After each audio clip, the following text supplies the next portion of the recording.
हर घर पाठशाला में आप सभी का एक बार फिर से स्वागत है।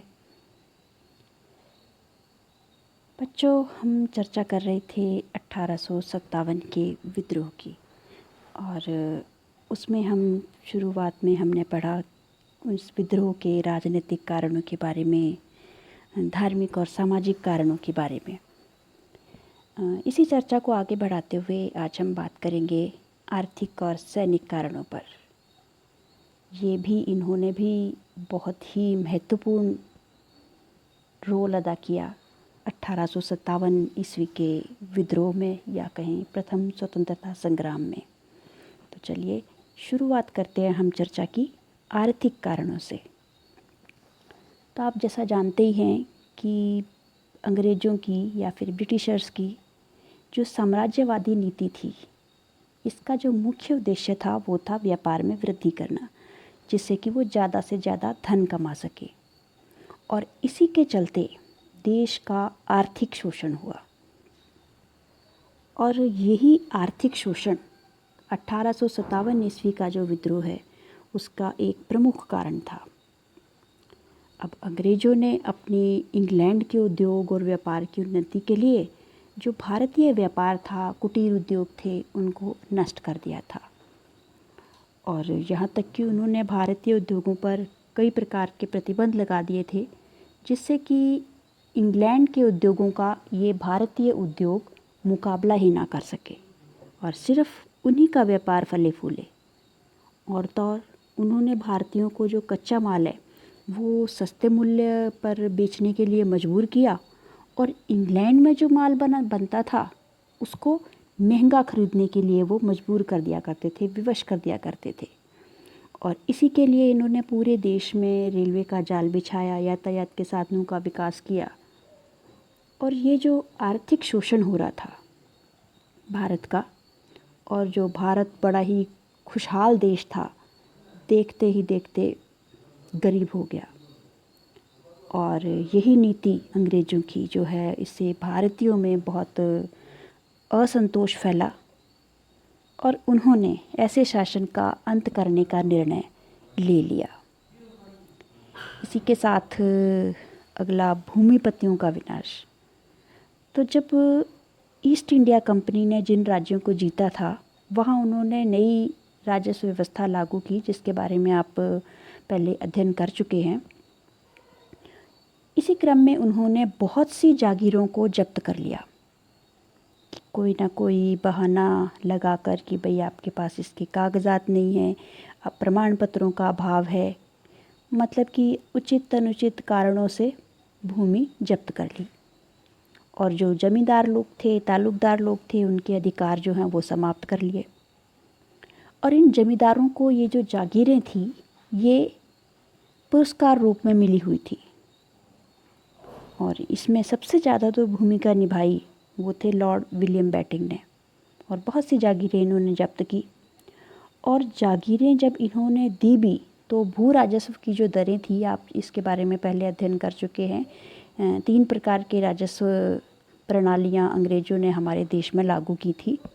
तो उसमें जो भू राजस्व है उसे बड़ी कठोरता से वसूल किया जाने लगा। और जो ज़मींदार भू राजस्व नहीं दे सकते थे, उनकी भूमि छीन ली जाती थी।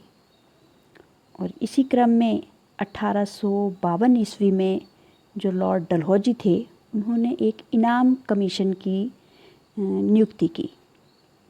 और ये जो कमीशन था, इसका मेन उद्देश्य क्या था कि भाई जो भूमि कर जागीरें नहीं, मतलब कि जिन जागीरों से भूमि कर नहीं मिल रहा है उन्हें छीन लेना। और लॉर्ड डलहौजी ने ऐसा किया भी। और लगभग अपने शासनकाल में लॉर्ड डलहौजी ने 20,000 से भी ज़्यादा जागीरें छीन ली। और इसके चलते जो भूमिपति थे उनकी जो दशा है बहुत ज़्यादा बिगड़ गई, और ये सब के सब अंग्रेज़ों के शत्रु बन गए। अब हमने पढ़ा कि भाई देश का आर्थिक शोषण जो है इन अंग्रेज़ों ने या ब्रिटिशर्स ने बहुत ज़्यादा किया। तो इससे जो समस्या निकल कर आई वो थी बेकारी की समस्या। अब ईस्ट इंडिया कंपनी ने भारत की बहुत सी देसी रियासतों को अपने अधिकार में ले लिया था, जिनमें कि सहायक संधि, लैप्स का सिद्धांत, इस प्रकार के नीतियां बनाकर। और इन सब का परिणाम ये हुआ कि जो इन रियासतों में काम करने वाले कर्मचारी थे, जो कि राजाओं के पास काम किया करते थे, दरबार में काम किया करते थे, उन सब की नौकरियां चली गई और बहुत से लोगों की पेंशन तक बंद कर दी गई। और जब उनका रोज़गार चला गया तो उनका जीवन निर्वाह जो है वो कठिन हो गया और ये सारे के सारे लोग, सभी लोग अंग्रेजी शासन के कट्टर विरोधी बन गए। और जब ये 1857 ईस्वी में विद्रोह हुआ तो इन्होंने इस विद्रोह में बढ़ चढ़कर हिस्सा लिया। इसके साथ ही एक और समस्या थी, वो थी नौकरियों में असमानता। जो ब्रिटिश सरकार थी भारत के अंदर, वो भारतीयों को उच्च पदों पर नहीं रखती थी, यानी कि वंचित करके रखती थी। किसी भी उच्च पद के ऊपर भारतीयों को नियुक्त नहीं किया जाता था, सिर्फ अंग्रेज ही नियुक्त किए जाते थे और छोटे पद भारतीयों के लिए रखे जाते थे। हालांकि इन्होंने, मतलब कि ब्रिटिश सरकार ने 1833 ईस्वी में एक एक्ट बनाया था जिसे चार्टर एक्ट भी कहा जाता था। उन्होंने कहा था कि भाई उच्च नौकरियां देते समय वो लोग जाति, धर्म या रंग का कोई ध्यान नहीं रखेंगे, यानी कि भाई योग्यता के आधार पर नौकरियां दी जाएंगी। लेकिन इसे अपनाया नहीं गया, सिर्फ एक्ट ही बनाया गया। और इसके अलावा अगर वेतन की बात की जाए तो जो भारतीय कर्मचारी होते थे और उसी पद पर जो अंग्रेज कर्मचारी होते थे, अंग्रेज़ों को वेतन अधिक दिया जाता था और भारतीयों को कम दिया जाता था। और ये निस्संदेह अपमानजनक था और भारतीय लोग इसको सहन नहीं कर पा रहे थे और वो अंग्रेज़ों के विरुद्ध विद्रोह की योजनाएं बनाने लग पड़े। तो ये तो कुछ कारण थे बच्चों, आर्थिक कारण। अब हम चलते हैं सैनिक कारणों पर। तो जो विद्रोह का बिगुल है वो इन सैनिक कारणों पर ही, मतलब कि कहीं की जो शुरुआत है वो सैनिकों से ही हुई। तो चलिए, तात्कालिक कारण से पहले हम मुख्य मुख्य जो सैनिक कारण थे उनको जान लेते हैं। तो सबसे पहला था, भारतीय सैनिक थे जो, उनमें असंतोष की भावना थी और यही विद्रोह का महत्वपूर्ण कारक बना।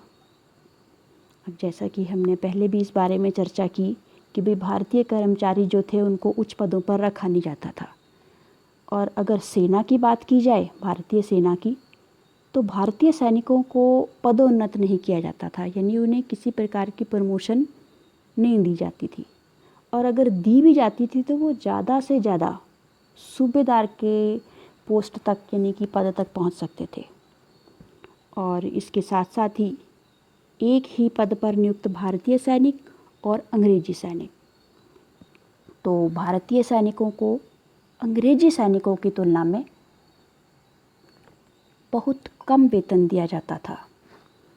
और साथ ही जो ब्रिटिश अधिकारी होते थे वो भारतीय सैनिकों का पग पग पर अपमान करते थे। और यहाँ तक कि अगर बात की जाए, अगर किसी भारतीय सैनिक ने काफ़ी वर्षों तक, 25-30 वर्षों तक बड़ी निष्ठा के साथ सेना में सेवा की और एक नया सैनिक अंग्रेजी आ जाता है उस समय ही, उनसे बहुत छोटा, तो अंग्रेज सैनिक की आज्ञा का पालन करना पड़ता था पुराने भारतीय सैनिकों को।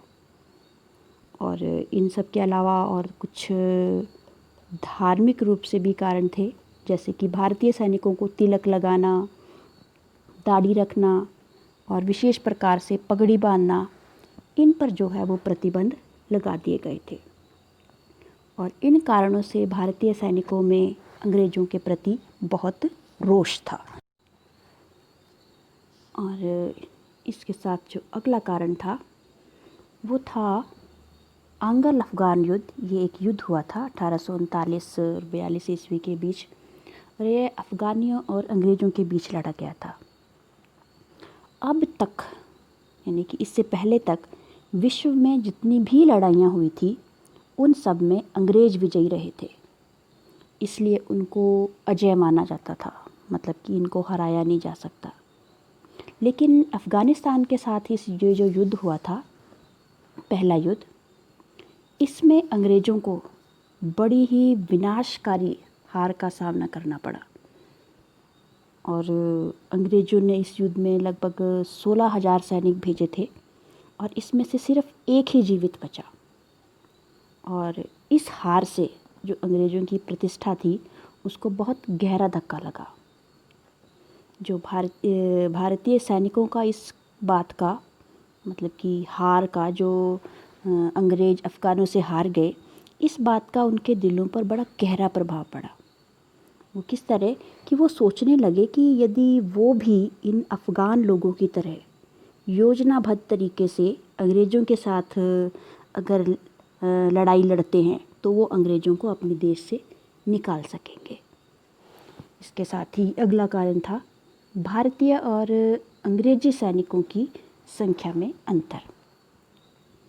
तो भारत में जो ब्रिटिश साम्राज्य के विस्तार के साथ साथ अंग्रेज़ों को अधिकाधिक, मतलब कि बहुत ज़्यादा इनको भारतीय सैनिक भर्ती करने पड़े कि जैसे जैसे इनका साम्राज्य बढ़ता गया।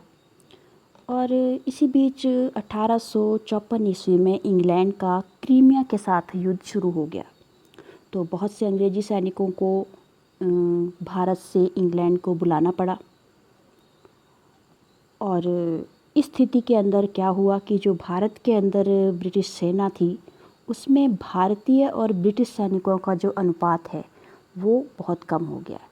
यानी कि आप अंदाज़ा लगा सकते हैं कि अगर 6 भारतीय सैनिक थे तो उन पर एक अंग्रेज़ सैनिक था। और जब भारतीय सैनिकों की संख्या बढ़ गई तो वो सैनिक विद्रोह करने के लिए प्रेरित हुए। इसके साथ ही अंग्रेज़ों ने, मतलब कि ब्रिटिश सरकार ने, जो भर्ती अधिनियम थे, मतलब कि सेवा के अंदर भारतीय सैनिकों के जब उन्हें भर्ती किया जाता था सेना में, तो उसमें काफ़ी सारे चेंजेस कर दिए, परिवर्तन कर दिए। और वो परिवर्तन क्या थे कि जो ये लॉर्ड कैनिंग थे गवर्नर, 1856 ईस्वी में इन्होंने ये अधिनियम बनाए। और ये जो अधिनियम थे, इन्होंने भारतीय सैनिकों के जो घाव थे उन पर एक तरह से नमक का काम किया। अब इससे ये जो अधिनियम था इसके अनुसार क्या किया गया कि भाई अगर कोई नया जो भर्ती सैनिक होगा, सिपाही होगा, तो आवश्यकता पड़ने पर उसे लड़ाई में भाग लेने के लिए विदेश भी भेजा जा सकता है।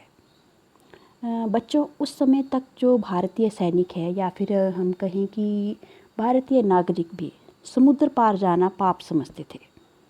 और जब उन्हें इस चीज़ के लिए बाध्य किया गया तो वो मजबूर होकर उन्होंने शस्त्र उठा लिए। इसके साथ ही अवध का विलय बहुत बड़ा कारण बना, ये भी मुख्य कारण बना।